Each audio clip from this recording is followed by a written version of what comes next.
इयत्ता 10वी प्रकरण 5वे अभ्यास 5.2 मधलं आपण तिसरं गणित बघत आहोत। आपल्याला PQR रेषाखंड दिला आहे, याचे निर्देशक दिले P आणि Q चे। PQR एक T बिंदू आहे, त्याचे निर्देशक दिले आहेत आणि त्यावरून आपल्याला m:n हे गुणोत्तर काढायचं आहे। हे x1 ची किंमत दिलेली आहे, y1 ची किंमत दिलेली आहे, x2 ची किंमत दिलेली आहे, y2 ची किंमत दिलेली आहे, x ची किंमत दिली आणि y ची किंमत दिलेली आहे। म्हणजे दिलेले आहे ते आपण प्रथम इथे लिहून या पक्षामध्ये x1 बरोबर -3, y1 बरोबर 10, x2 बरोबर 6, y2 बरोबर -8, x बरोबर -1, y बरोबर 6। साध्य आहे m:n हे आपल्याला मिळवायचे गुणोत्तर। उकल बघूया। आता आपण काय करणार आहोत, तर पहिले सूत्र लिहायचं x mx2 nx1 छेद m अधिक n। x ची किंमत आहे -1 बरोबर n गुणिले x2 ची किंमत आहे 6 अधिक n गुणिले x1 ची किंमत आहे -3। -1 ने इथे छेद m अधिक 3 हे m छेद m अधिक n हे छेदाला आहे उजव्या बाजूला, ते डाव्या बाजूला जाताना गुणिले होतील।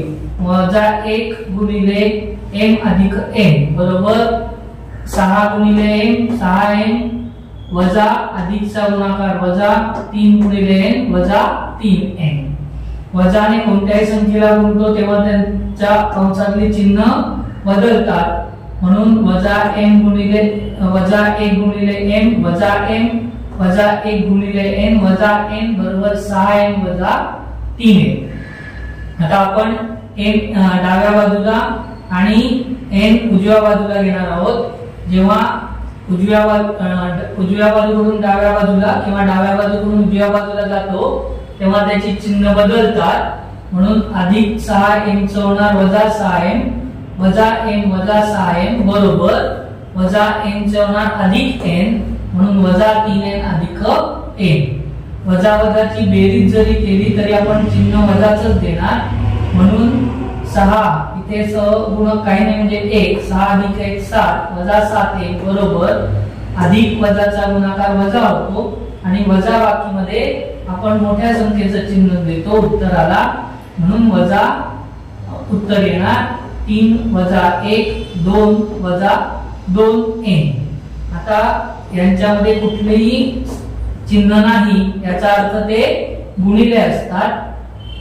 उजव्या बाजूचा n आपण डाव्या बाजूला घेऊन आलो की तो गुणिलेच्या विरुद्ध भागिले होणार, म्हणून n/n।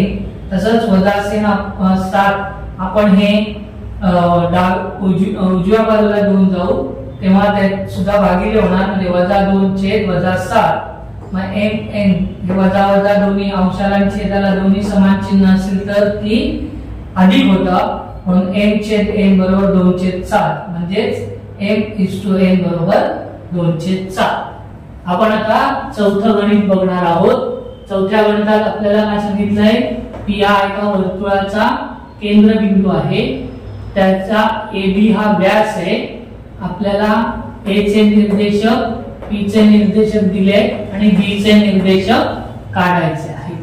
मग पक्षामध्ये आपण A चे निर्देशक x1 बरोबर 2, y1 बरोबर -3, P म्हणजेच x चे निर्देशक -2, y निर्देशक 0। साध्य काय करायचे आपल्याला, x2 आणि y2। आता आपल्याला इथे नेमकं कोणतं सूत्र वापरायचं हे समजलं पाहिजे। आपल्याला काय सांगितलंय की हा जो AB आहे तो काय आहे, व्यास आहे। P काय आहे, वर्तुळाचा केंद्र आहे, म्हणजेच P हा या AB चा काय आहे, मध्यबिंदू आहे। आणि मध्यबिंदू म्हणून आपण इथे काय करणार आहोत, मध्यबिंदूचं सूत्र वापरणार आहोत। मग x बरोबर x1 अधिक x2 छेद 2। x ची किंमत आहे -2 बरोबर x1 ची किंमत आहे 2 अधिक x2 छेद 2। हे छेदाचे दोन इकडे आले की गुणिले होतील, वजा 2 गुणिले 2 बरोबर 2 अधिक x2 अधिक वजाचा गुणाकार वजा 2 गुणिले 4 बरोबर 2 अधिक x2. आता हे 2 अधिक आहेत उजव्या बाजूला येताना ते वजा होतील. वजा 4 वजा 2 बरोबर x2. वजा वजांची बेरीज झाली तरी उत्तराला वजाचं चिन्ह द्यायचं. 4 अधिक 2 6 वजा 6 x2 ची किंमत आहे वजा 6.